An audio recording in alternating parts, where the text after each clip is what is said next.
hanging out on the back porch. I've got a, you guys see that there, little Traeger going. I've got a little, interestingly, I thought I was going to smoke a tri-tip. I grabbed my freezer, what I thought was a tri-tip, and threw it in the sous vide to kind of thaw it out, and was going to smoke it. My wife really likes the tri-tips, and I opened it up and it's filet. So we'll see how that goes. I've not done a smoked filet before, so I suspect it'll be okay. We'll see what happens with that. So had a little trouble igniting it. I think the burn pot I had to kind of clean out and do a few things to get that going. The last couple of times, I think that maybe the pellets are not lighting as well as they should for some reason. Maybe a bad batch of pellets, I suspect. But anyway, we got it going. Probably got another hour of smoking, I would imagine. So I'm going to chat with you guys for at least for a little bit while it's going on. I got done working out a little while ago. Deadlift mission accomplished. Wanted to hit 441 pounds on the trap bar deadlift for a set of 20, and I managed to do that. I think, and it was relatively tough. The last two reps were definitely digging down a little bit. I think 451 next week is which that was my goal when I set on this kind of mini thing was to get 451 pounds for 20 reps, which would be effectively a PR for me. So I'd like to hit that, and then I'll switch it up and probably go to conventional deadlifts for a while. I'm sure that's more than exciting for most of you guys, but there's just stuff that I kind of keep in mind. Interestingly, I found out, so I'll be speaking at the Bitcoin conference, I guess the biggest Bitcoin gathering in the world, I guess, next end of this month down in Nashville. I think it's the 6/27. I think I'm speaking on the Saturday, the 27th in the morning. And of course, it'll be attended by a whole bunch of people. A couple fun things that are going on there. One is Texas Slim is got a Cattleman's Feast that he's going to be hosting there. So there's a lot of Bitcoin carnivory overlap, and apparently, I guess I'm part of this tomahawk eating contest, which I'm kind of in a weight loss phase right now. I'm trying to lean out, so I don't know how maybe we'll just be one tomahawk as quick as you can eat it. I'd be up for that. I don't know if I want to gorge myself on 6 or 7 or 8 pounds of meat like I've done in the past right now. So anyway, that'll be on the Saturday night, the 27th, down there in Nashville, and I'm not exactly sure on the venue. I'm sure I'll have to figure it out. The other interesting thing about that, I guess, apparently, former President Donald Trump will now be speaking at that conference, so that should be interesting. I don't know if I'll see him speak or not, but I mean, it'll be kind of an interesting atmosphere, I would say. But for me, it's good to get into these sort of non-nutrition related conferences and events, so that we can start waking up more people about the value of, well, not number one, just good nutrition and the problems with the healthcare system, and I think, to be fair, the benefits of eating meat. So anyway, that's what I got going on. I thought I'd chat with you guys if you guys have any questions or anything like that. I see a couple of you guys finally making it in, so I'll answer questions for a little while if that's what you guys want. So that's what we'll do here. I got Maximus hanging out with me on the back porch. So Greg Estevez saying, what's going on? Damian Roberts, hey doc, what do you think about Lugol supplementation? Are grass-fed animals as bereft in this nutrient as veggies? So I assume by Lugol's you're talking about maybe iodine, I suppose. I don't know if Lugol's has another brand. The only Lugol's product I'm aware of is an iodine product. It's kind of an interesting sort of topic because hypothyroidism is increasingly becoming common, and particularly in the form of Hashimoto's autoimmune thyroiditis. We see that all the time. People have elevated autoantibodies. We've seen now at least a recent study, in fact, came out of China, looking at MRI scans of people with Hashimoto's in their neck. They MRI'd their thyroid, and they looked at antibody levels, and the antibody levels are high when you have Hashimoto's, particularly things like TPO, which is thyroid peroxidase, and then antithyroglobulin. So those things tend to be high, and sometimes very high. And that particular study with a low-carb diet showed a significant reduction in the antibodies, which is a good thing, and a significant reduction in the thyroid swelling. Is there iodine in meat? Yes, there is. The amount is not super high. It's not super rich in iodine, right? There are obviously like seafood products where you can get that in. I think shellfish and other things are higher in iodine. I think in the carnivore realm of things, that probably one of the most iodine-rich foods you can attain. Having said that, I think a lot of people will develop a functional um, uh, thyroid sensitivity, like just like we become insulin sensitive. I think we become more sensitive to a lot of hormones. I do think the poor diet, the poor metabolic health leads to more than just insulin resistance. I think it leads to across the board resistance to a number of normal hormonal things. We talk about leptin resistance, insulin resistance, androgen resistance.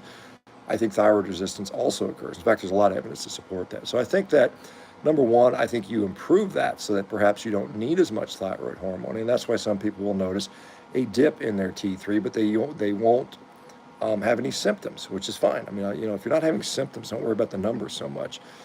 Now, having said that, what if you have thyroid disease? You already have thyroid disease or something like you're trying to recover from that. Is there potentially a benefit from further supplementation? I mean, I don't know. I mean, I think some people would argue there is. I mean, I think, does it hurt to try? Probably not.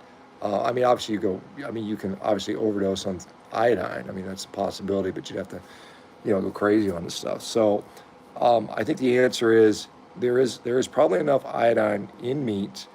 It probably won't meet the RDA, but it'll be probably enough for a non-metabolically unhealthy, non-grain eating person to be okay with that. So anyway, good question though. Somebody I used to know. Sounds like a song. Isn't it a song? Waving hi, Amber. Saying what's up? What's happening, Amber? David Fulford, cruise on Monday. Dirty carnivore or fast? You know, I would have a hard time being on a cruise ship and fasting the entire time. I'm sure you can find carnivore appropriate. I mean, they're going to have eggs and bacon for breakfast. They're going to have cheeses. They're going to have, I'm sure they're going to have some meats. Maybe it's cooked in crap. Maybe it's not. I mean, I'm sure they have burger patties. So you can probably do a pretty reasonable carnivore on a cruise, I would imagine. My understanding, and I've never been on a cruise, to be honest, to put that out there. I just don't have a desire to kind of be captive and sit on a boat for that long. Maybe I could do an Alaskan cruise. I'm up here near Seattle. I mean, maybe that might be worth just popping up to Alaska on like a, I don't know, 3-4 day thing. But I think when you start getting into weeks and a couple 10-day cruise, I'm like, man, I don't know if I can handle that. Just I don't know. I guess if you can exercise and do that stuff, you'd be okay. I do like having my feet on the ground a little bit, but all right. We got Zeke Owens. Hey doc, my diet has been eggs, ribeye, and bacon. Do I need to supplement with anything besides electrolytes, magnesium, and B-vitamin? Probably not. Most likely not. Unless you have some known deficiency or some problem processing nutrients or absorbing nutrients, then you're probably okay. Juan Ignacio Vilas. Good morning, doctor. I have had to block most of the sites because everyone talks bad things about the carnivore diet. Why is this happening? Everyone says that a diet must be varied. I don't know what when you say block most of the sites. I mean, a lot of them. Obviously, a lot of the mainstream stuff is. I mean, who's the funders? I mean, who are the advertisers? I mean, they're obviously processed food companies and pharmaceutical companies, and so. I think they're starting to realize this is becoming a threat to them. So I think we're going to have increased resistance, increased criticism, increased scaremongering around this thing. I mean, it's going to hurt their bottom line eventually. I mean, they're figuring this out, and so yeah. I mean, hopefully they won't make meat illegal and force you to eat vegetables. You can see it now. You must eat a balanced diet or you're going to go to jail. I mean, I don't know. Maybe we're going to get to that point. Who knows? Saying I wouldn't worry about it too much. Just do what you want to do. Eat whatever you want to eat. All right. So carnivore keto since 2023. It's 7th day on the Lion diet. Really supercharged things for me. Thanks for all your support, doc. Well, appreciate it. Thank you. Glad you know well. We got Frank Rushi. How long do leg cramps last? I must have woke up 3 times last night with leg cramps, and I bought electrolytes at Sprouts and took them the day before. Guys, I'm going to move over a little bit just because like I said, I'm smoking that what do you call it? The filet, and it's just a little smoky where I'm sitting, so I don't want to. I think that's one of the reasons. Some people will posit that atherosclerotic disease was seen in some of these primitive populations because they were sitting around, enclosed spaces sucking Well, I mean, it's cramps are kind of an interesting topic because some people say it's electrolyte supplement. Some people say, well, I need to add carbohydrates back in. What I've seen most consistently is cramps typically occur in conjunction with significant weight loss or under consuming of calories per the requirement. Sometimes exercise, can sort of, like you do a leg workout perhaps, and then you're just not eating enough. That's probably more often. That's probably just as important or more important than the electrolytes in my view. Is just taking in sufficient calories. I think that's when I occasionally get cramps, and I sometimes do. I'm 8 years in. Occasionally I'll get some cramping. That's usually the situation. I just haven't consumed enough food, and it's not that electrolytes aren't necessarily important. I think they probably are, particularly if you're sweating a lot. Like I sweat a lot. I mean, because I work out a lot, so I will often just kind of prophylactically consume some electrolytes in advance. But it's usually something that is not unique to carnivore. I mean, like if you talk to people like that participate in physique sports, whenever they start getting leaner, they often struggle with cramping. And I think that's probably just a relationship between how lean a person gets, or how relatively lean they get, or how maybe they're in enough of a energy deficit that becomes an issue. So usually it's transient for most people, though. However, fantastic. What do you think about Mike Mentzer? Um, well, I mean, obviously he was a good bodybuilder. I mean, he's dead, unfortunately. But I mean, I can't remember his. I think he got into drugs or some weirdness that made him die early. But um, I mean, yeah, I mean the heavy duty, their high intensity training. I think it certainly can work for many people. I think that is it the best way? I don't know that's necessarily the case. I know that people point to guys like Dorian Yates and of course Mike Mentzer and saying this is the best. I think it depends on the person, quite honestly. I know I just thrive on a bit more volume. I mean, I just after lifting weights for now 45 years, if I want to build muscle, and that's consistent with a lot of the recent research that's out there, that this one set to failure, like whatever super failure, however you want to describe it, once a week, for many people is just not enough. I mean, I granted there are probably people where that is a reasonable strategy, and it's certainly time convenient. Many people can't push themselves hard enough to where they get to that level of intensity. So it's kind of one of those things where, some people in there will do like a set of 20 bench press where they kind of struggle a little bit, go, oh, I'm doing heavy duty or high intensity. And they're probably not, probably the intensity is not where it needs to be to do that thing. So anyway, Jerry, I'm down 21 pounds, 2 months, started following you just recently. Thank you for all the great advice. I hope these heart palpitations disappear as well. Well, I mean, obviously, don't ignore those. I mean, any kind of cardiac symptoms, don't just sort of blow them off. But I mean, make sure you're hydrated. I think that's probably the most common thing I've seen. Not.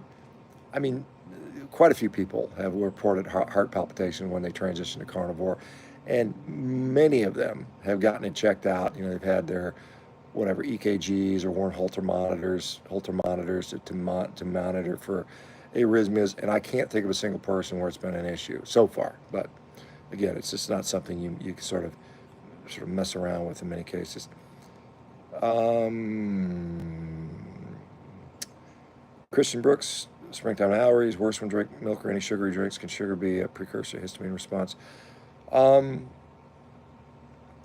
I don't know about the histamine response, but I do think, just generalized, kind of a generalized inflammatory state probably lowers the threshold for some sort of immunological reaction. So, I mean, I haven't specifically looked into the physiology of that particularly, but it's plausible. I mean, certainly. But what I see in many cases is you know, whether it's, well, I mean, certainly seasonal allergies would be obviously pollen and whatnot is often improved on carnivore for many people. I've heard that many times.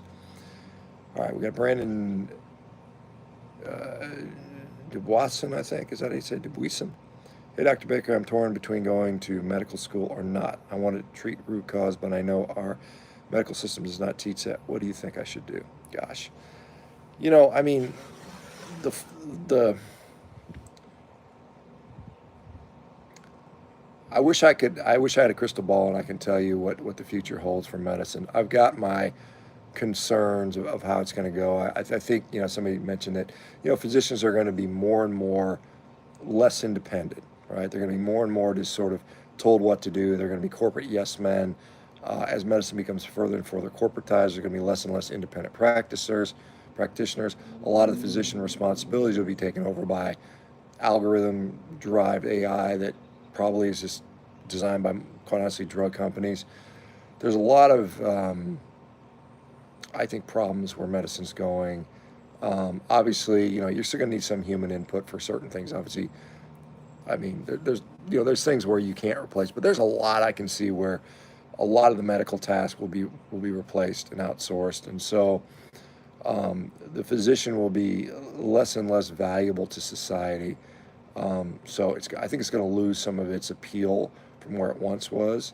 Um, and I don't know. I mean, I don't know. I wish I could tell you that what I'm doing with our company Revero is going to be the way of the future of medicine.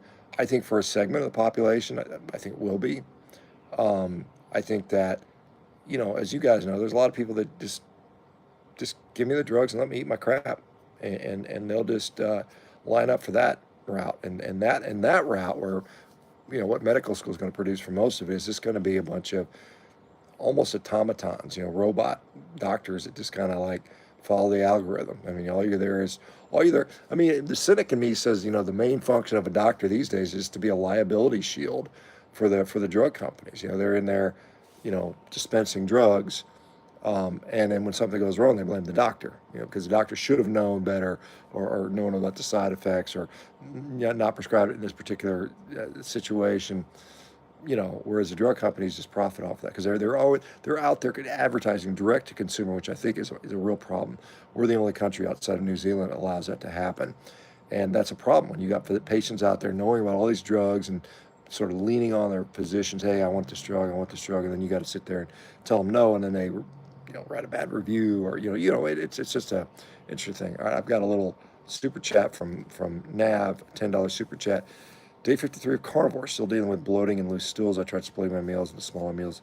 It helped with loose stools. Does the body get better at digesting fat all at once?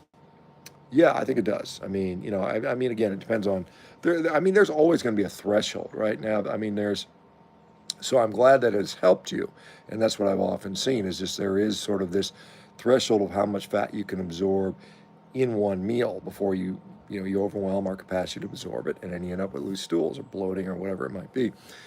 Um, having said that, does that improve with time? I think it does. I mean, I'm certain it does in at least some people. Now, to what degree can you just eat unlimited fat? Like, can you just sit there and eat like 6 sticks of butter and have no stomach? No, I don't think so. I think there's ultimately some point. And when you start getting ridiculous amounts of fat, you're not designed for that anyway. I mean, I think that's just I mean, it's like if you're way over consuming fat, it's going to end up in the toilet, and it's just like it's like literally a waste. It's literally a waste of money. Honestly, I mean, it's like, why would you do that? And it's it's the same. This kind of brings me to a point of like when people talk about their fruits and vegetables and fibers and all these whole grain things, much of that nutrition ends up in the toilet too. It's just because we can't absorb it.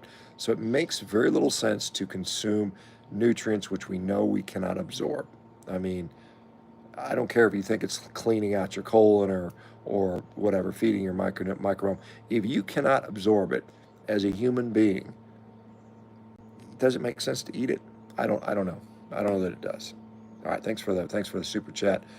All right, let me go back to the regularly scheduled questions here as I can. Let's see. Do I need to take daily multivitamins, says Brandon Multikin? No, I don't believe so. I don't think you do. I think, in fact, it may even be counterproductive. I think there's a number of studies out there now that show that many of the standard multivitamins are actually more harmful than they are helpful. So probably not. Dave Anderson saying, greeting all. Thanks, Doc. Appreciate it, Dave. Gabriel Rifleman. Hey, Sean. John Pierre. Doc, I've been eating more beef and substantially reduced the carb intake, upset stomach, bloat, and feelings of constipation are way down. Well, good.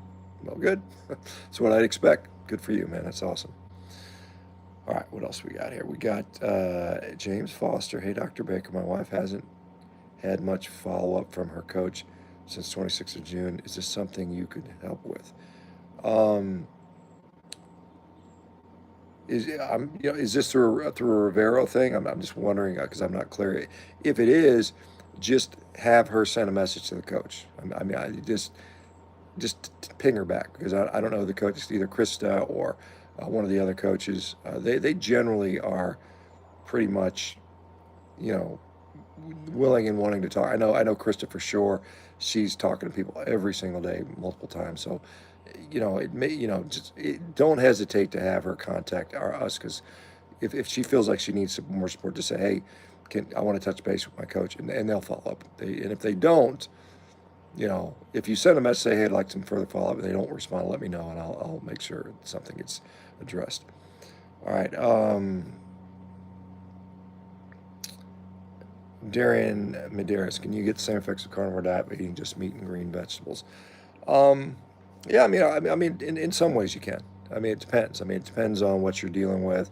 Uh, some people will find that the green vegetables, believe it or not, are detrimental to them. Doesn't mean everybody needs to eliminate them, but I think you can get a lot of a lot of the benefits that come from the carnivore diet is just cutting out the crap, right? That's clearly part of it. I think some of it is, um, are the green vegetables a net negative, a net positive? Are they neutral for you? And that's what you don't know until you eliminate and then reintroduce and see what it is. But potentially, with our company Revero, we do not put everybody on a carnivore diet. Just to put that out there. Some people we put on a diet that includes, vegetables and low sugar fruits and things like that. Um, yeah, I think a lot of people can certainly benefit from that style of diet. Um, is it enough to completely fix a problem? Maybe, maybe not, depending on what that is. Um, Mucky says, hey, Doc, gout free for 7 months during carnivore diet, ate mainly beef, bacon, and eggs. Well, I'm glad to hear that.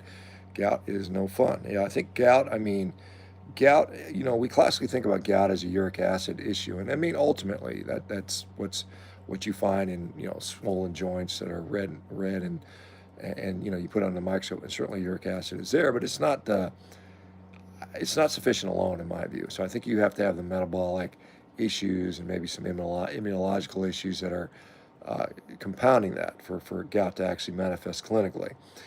And because of that, when you become metabolically healthier, I think those things are just not the problem. Even if you're consuming more beef, and I think many people find out that alcohol and fructose are probably even true big problem drivers, because not only are they driving up uric acid, but I think they're also interfering in many ways with metabolic health.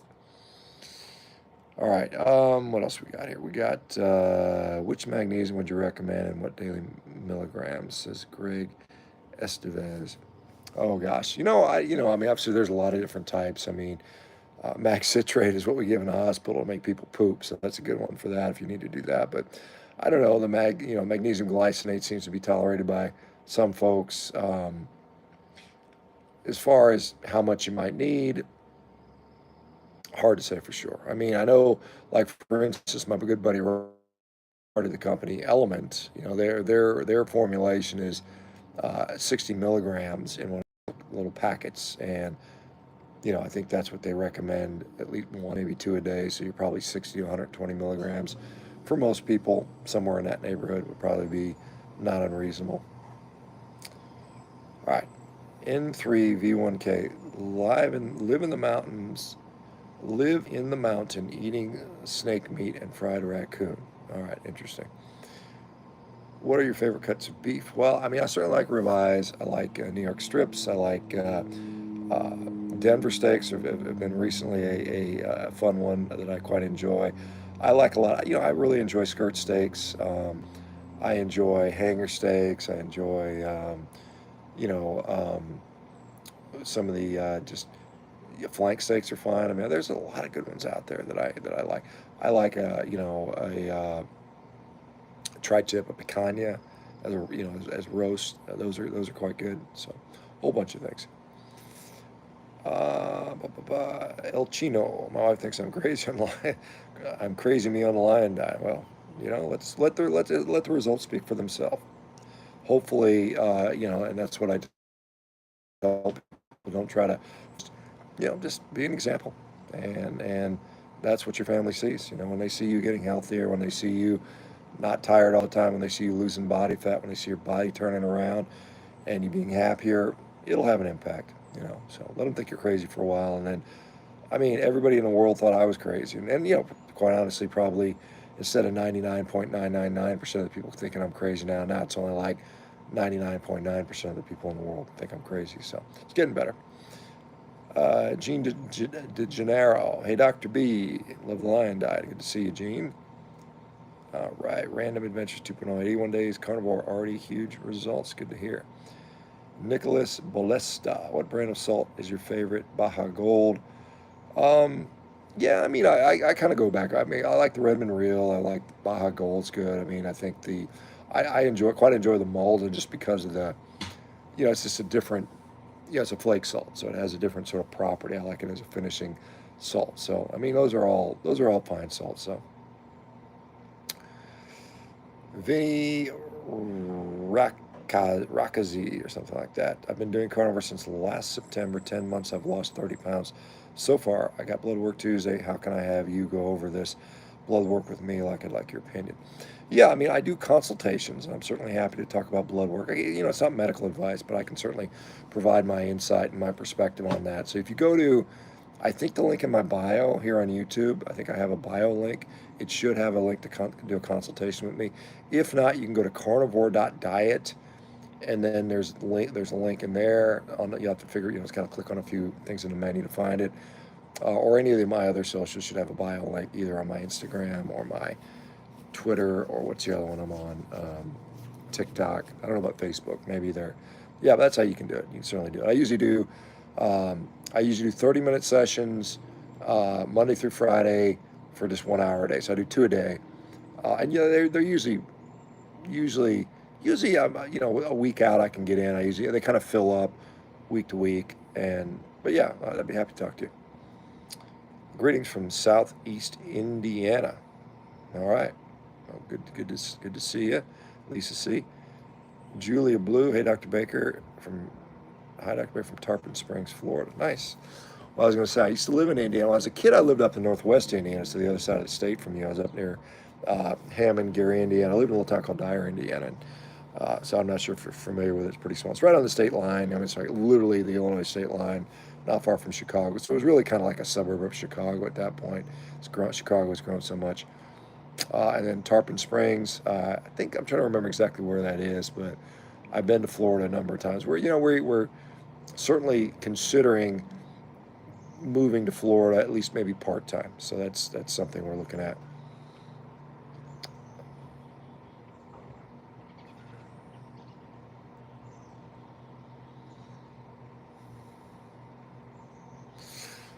All right, Damon, another question. Is beer the worst thing for you? Is wine better? I mean, I've asked this question many times. I mean, it's like, if I'm going to whack myself in the head, should I use a wooden bat or an aluminum bat? I mean, they're both bad ideas. I mean, honestly, I mean, it's like, I mean, I guess you could make an argument that maybe red wine is less bloating for people. I mean, I hate it. I never enjoyed beer when I used to drink as a younger person. Beer just never. I never liked the taste of it. I never liked the way it made my guts feel. I always felt like I friggin' was gonna crap my pants when I drank beer. So I mean, just for that reason, I mean, wine might be better tolerated. But is alcohol of any form a health food? No. I don't care what people are saying about moderate wine consumption is beneficial. The reality is it's literally a poison, and you do better. The less of it you drink, the better. Now, I'm not going to tell you to be a teetotaler. I mean, this is 2024 in July. I've had 3 glasses of alcohol this year. 2 were glasses of red wine. I can't remember what it was around. It might have been my wife wanted to drink something. I had a little glass with her, and one was a couple weeks ago. We were in Santa Monica, and we were at a nice steakhouse called Boa, which was quite good. It was quite a good steakhouse, and and it was my wife's birthday, and I had a little small glass of champagne with her. So, you know, This none of it's really particularly good though. All right, we got Can Mex Group. Intermittent fasting without breakfast or 3 meals a day. Your opinion, thank you. Intermittent fasting without breakfast or 3 meals a day. Your opinion. Well, I I don't know if 3 meals a day is any special thing. I mean, I find that most people that go carnivore often gravitate to 2 meals a day. That's typically what I do. Um, I honestly think if we have like full freedom to eat whenever we want, like we could just, like I don't have any restrictions like work or family restrictions where I have to eat at these certain hours, then honestly I think eating probably early in the day, like if you're going to do an intermittent fast, I would probably not eat the late meal, the dinner, and I would move everything in the morning and early afternoon, mid afternoon. I think that's a better strategy for a number of reasons, but and again, it depends on what your goals are, and it depends what your lifestyle. I mean, the data on intermittent fasting is basically, you know, it's not necessarily any better than any other sort of dietary scheme where you restrict how much you consume. I mean, if it allows you to not eat as much, then yeah, I mean, it's beneficial. Then it's maybe more beneficial than 3 meals a day. I mean, I know for me, when I want to lose weight, on carnivore, I've been doing the same dang food essentially with minimal variation for 8 years. And if I want to gain weight, I got to eat more food. If I want to lose weight, I got to eat less food. It's just, I mean, it sounds crazy, right? But it's what I have to do. And I find that if I eat less meals, I tend to consume less calories. Not always the case, but that tends to be the case for me. And a little bird is circling around like a little bird.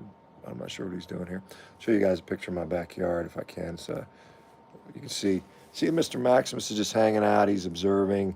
He's observing the backyard. Here's my feet up on the couch or the coffee table thing. So he's chilling out while we do this thing. So it's a nice evening out here while we're waiting for our meat to finish smoking. All right, we got Fran Rushy. That makes sense. All right, let's go back. That. All right, fantastic. Thanks for answering my question.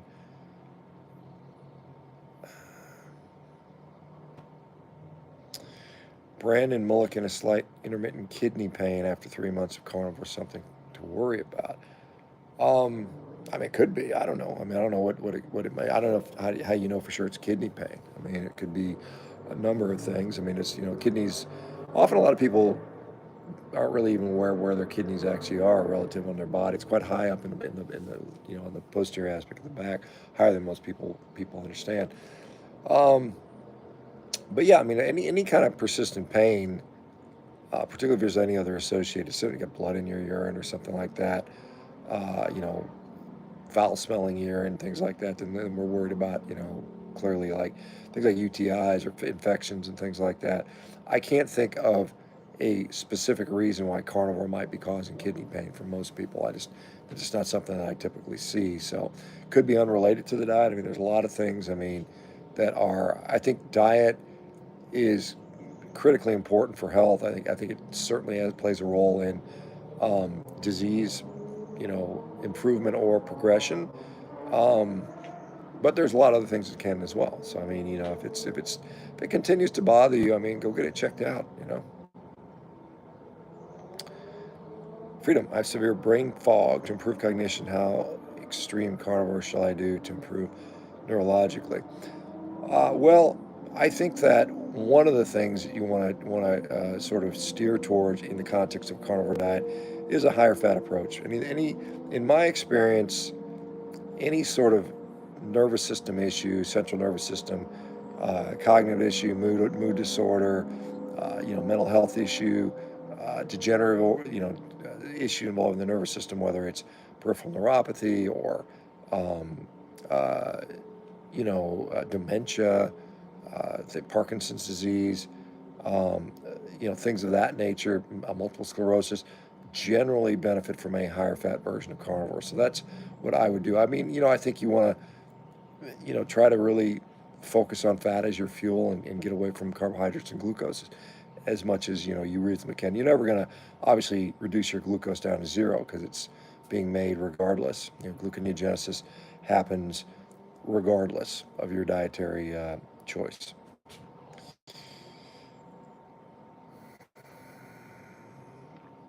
Pat Rick, how much sodium first few weeks? Yeah, I mean it's interesting. I mean, I think anywhere from a couple grams all the way up to some people as many as 10 grams. I mean, I think that's something I've seen for some people. All right. What else we got here?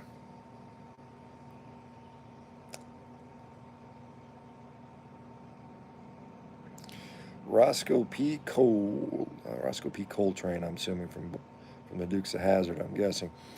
Cattleman's Gala. My friend said he got to meet you. Yeah, I enjoyed it. I had a good time. I mean, it was well attended. There were probably over 2,000 people in the hall. I you know I didn't get a chance to address the crowd, which I thought I might have had a chance to do that. I mean, they recognized me. The guy that brought me out there, Ryan, kind of put me up. He introduced me to a number of people within the cattle industry that potentially may be able to help move some of the stuff along. Which my agenda is to kind of get research done. So I mean, in general, I'm glad I went. It was good. I always enjoyed talking and meeting ranchers and you know, letting them know what they do is valuable. So it was overall a good thing. We'll see what comes of it, though. I'm still, kind of waiting for these people to get something going on. What else we got here? All right.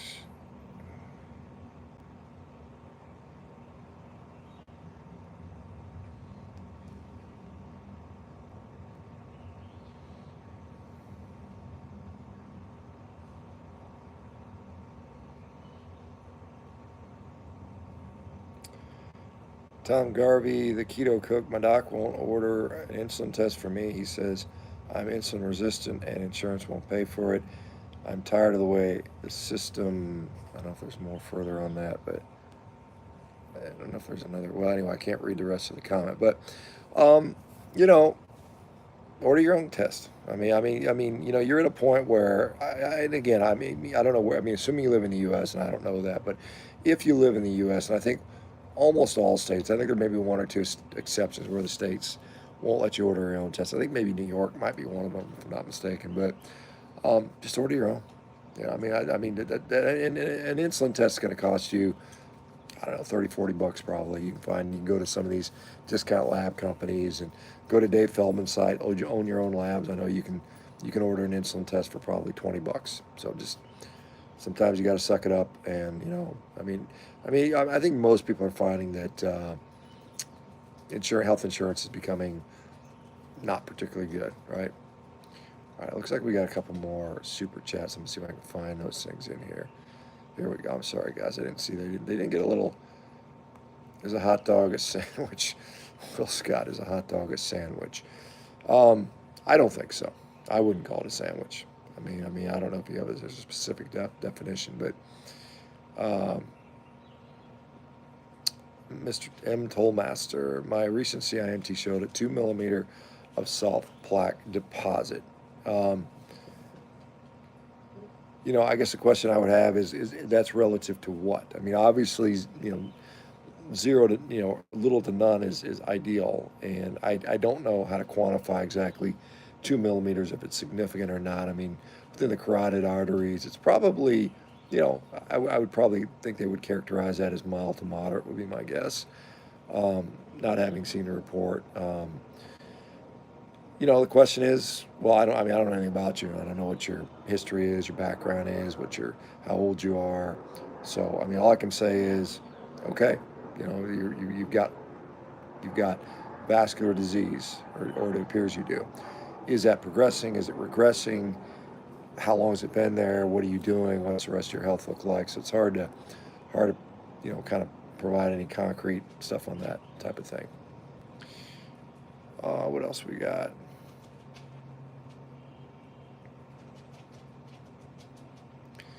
All right, Mr. Toll, I just started full carnivore. Okay, so that I guess that's clarification on 2 milliliters or so.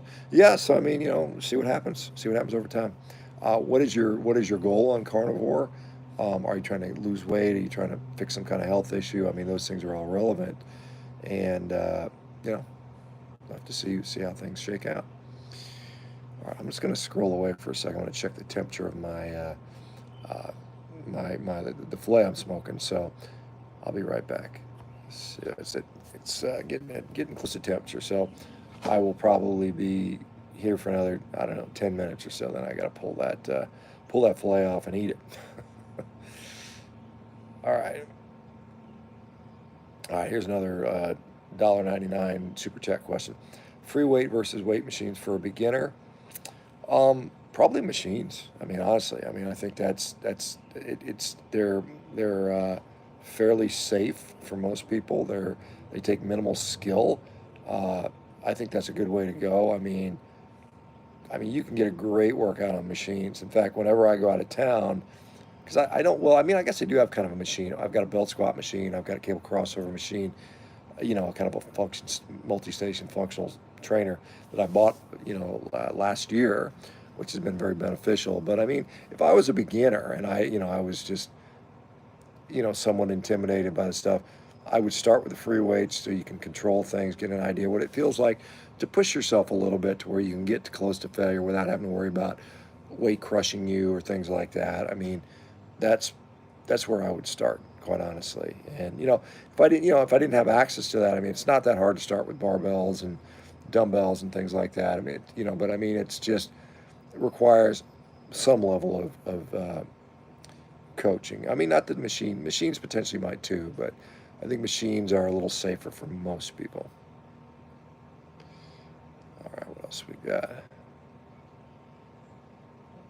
All right, here's another question. 55 years old, Mr. Tollmaster, TRT 6 years, want to reduce inflammation. Well, I mean, the diet has been helpful for that, and again, hopefully, I don't know why you're on TRT. I mean, I'm probably one of the, I guess, the old-fashioned people that thinks TRT is not appropriate. I think it's overprescribed. I think it's become a racket. I think we know it's a $4 to $5 billion industry right now.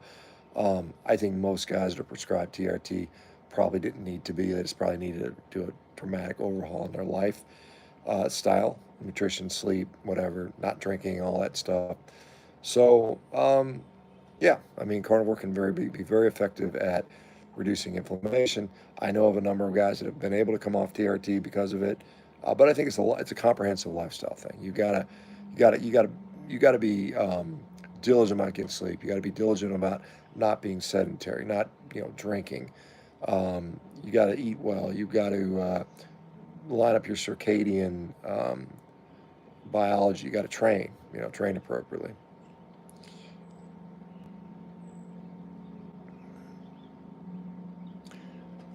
All right. Start carnivore at 290, drop to 275 in 2 months. Eating pork, ground beef, chicken, and eggs, occasionally drinking coffee. Goal is to drop to 200. 2 mile walk almost daily. Play tennis 2 to 3 times, I guess, a week. Well, I mean, it's Natasha. Well, good for you. Keep up the good work, and it's not an overnight thing. I still got to put in the work. I still struggle. I mean, it's still a daily grind, and you just got to get comfortable with that. Okay. All right. Somebody had a message retracted, so I'm not sure what that means, but anyway, thanks. All right. Uh, Ms. Elg says, "I loved your book. Are pork skins okay?"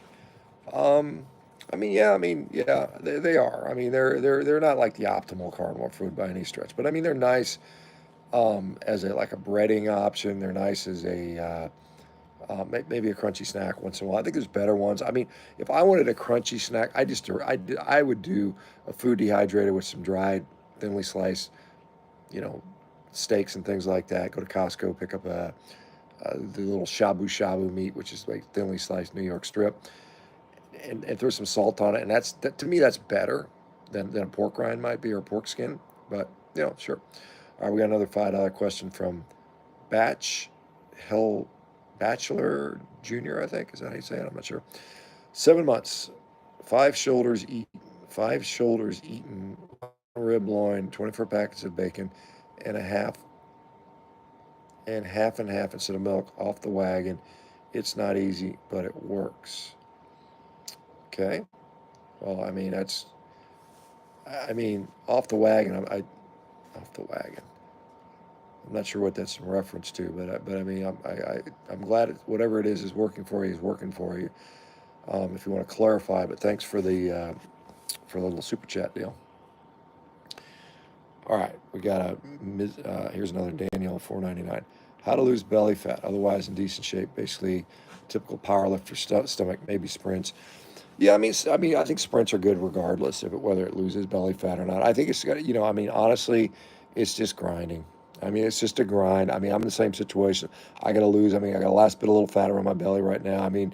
I intentionally gained weight to get stronger as I got into my late 50s, intentionally. And I'm strong. I'm clearly strong right now. I'm really happy about that. But now it's just a grind to get it back down. So it's just, being a conscious effort to eat a little less, maybe bump the protein up a little more, maybe just move the activity up a little bit, maybe go for more walks, maybe do, certainly sprinting is just good in a way, but I don't know that's the most effective way to burn belly fat. I know people saying you get shredded when you sprint, but I don't know how true that is. I think it's just, just being a little more mindful about how much you're eating. And, I think to get that little bit to go from obese to not obese is, you don't have to really do much. Just eat appropriately. And I think that takes care of itself. But to get into that, like, I want a six pack, now you're in a situation where you're kind of like, you got to grind a little bit. You got to be a little more deliberate. You got to think about what you're eating a little more. You might have to intentionally bump the protein and lower the fat a little bit, and kind of play with things, deal with cravings and stuff like that. All right, we got VIP Abel. Can you shout me out? Absolutely not. No, I'm kidding. Shout out. I don't know if that helps, but Richard Dickerson, I'm 70 and losing weight on carnivore. Is watermelon and tomato okay to eat? Well, I don't know. Sure. Yeah, it could be. It could be fine. I don't like. I should clarify. I like watermelon. I hated tomatoes. I couldn't stand tomatoes. I'd never eat those. Could they be problematic for you? Absolutely. Could they be fine for you? Maybe so. Nathan Shaner, how close are you to dunking? I would say I probably need to pick up about another 3 inches on my vertical to dunk. Now that some of that is just will come with weight loss. I am definitely, since I've been sort of working on it the last, I don't know, 4 to 6 weeks, probably 6 weeks to be fair, I've probably increased my vertical about an inch, which I think is pretty good. I'm pretty happy with that. But I think I need another 3 inches, and I really haven't lost much weight. I'm still sitting at I was 261 in the gym this evening. So my goal is to get down to about 240. I think is what's going to take. So I'm in no hurry. I'm giving myself 2 years to get there. So I'll get there. I have no doubt about it. I'm starting to, the plyometric ramping up. I'm getting more and more comfortable with some of the harder plyometrics like hopping. I just started going to the track to start sprinting. My time, I'm probably 100 meters. I probably can get it in, I don't know, right now, probably if I went all out, was able to do that without pulling a muscle, which is the problem. When you're very strong, you got to worry about pulling muscles. I'm probably in the 14-second range, mid to high 14s, and I want to get that another, second and a half faster to get down to just around 13 or slightly under. That's going to take some time. Learning how to come out of blocks, obviously working on sprinting technical stuff, losing the weight and maintaining the strength, because strength to power ratio is what's important here. And then obviously developing the tissue integrity and the tissue elasticity, tissue stiffness in the tendons, to be very quick off the ground. So anyways, it's going to be some time.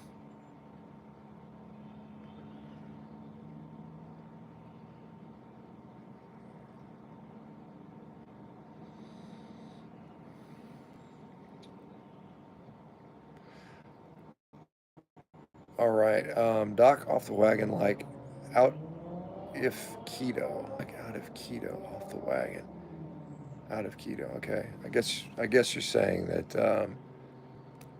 that off the wagon is like coming off carnivore and going keto. I guess I'm not sure what you're still trying to say there. I guess I'm just not able to intuitively figure out what that means. All right, what else we got here? We got Wesley